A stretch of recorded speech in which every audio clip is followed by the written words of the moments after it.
International Ramayan conference के लिए अपर्णा जी और उनकी टीम को बहुत बहुत साधुवाद। जब हम रामचरितमानस को लीडरशिप के संदर्भ में देखते हैं तो हम पाते हैं कि तुलसीदास जी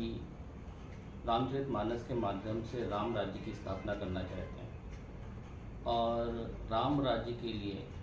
राम जैसे गुणों का होना अति आवश्यक है। रामचरितमानस में तुलसीदास जी ने भगवान राम के माध्यम से एक लीडर में क्या क्या गुण और उसका क्या क्या व्यवहार होना चाहिए इसका वर्णन किया है।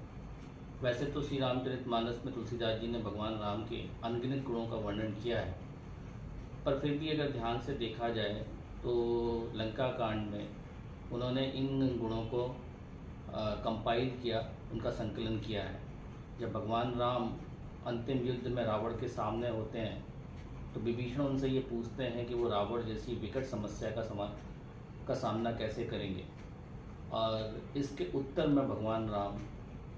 विभीषण को कुछ गुणों के बारे में बताते हैं कि अगर मनुष्य में ये गुण हो तो किसी भी संकट से जीत सकता है। इन चौपाइयों के माध्यम से तुलसीदास जी ने नेतृत्व के उन गुणों का वर्णन किया जिससे वो किसी भी संकट का सामना कर सकते हैं। तुलसीदास जी लिखते हैं, सौरज धीरज तेहि रचा का, सत्यशील दृढ़ ध्वजा पताका, बल विवेक दम परहित घोड़े, क्षमा कृपा समता रवि जोरे, ईश भजन सारथी सुजाना, विरति चर्म संतोष कृपाना, दान परसु बुद्धि शक्ति प्रचंडा, वर विज्ञान कठिन को दंडा, अमल अचल मन द्रोण समाना, संयम नियम सिली मुख नाना, कवच अवेद विप्र गुरु पूजा, यही संविधि उपाय न दूजा। तो अगर हम इन चौपाइयों को देखें तो हम पाते हैं कि एक रथ के माध्यम से तुलसीदास जी ने यहाँ पे नेतृत्व के लिए विभिन्न गुणों का वर्णन किया है, जिसमें सबसे महत्वपूर्ण व्यक्ति का करेज और पेशेंस है। ये करेज और पेशेंस के माध्यम से ही व्यक्ति आगे बढ़ता है। रामचरितमानस को जब तुलसीदास जी ने लिखा तो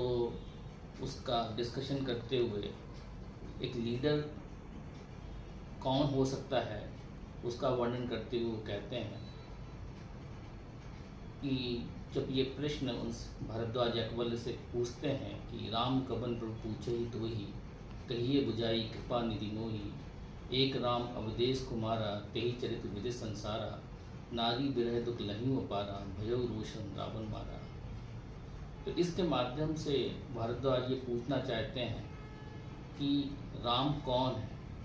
उनके गुण क्या हैं। तुलसीदास जी इसका जवाब देते हुए कहते हैं, याकूब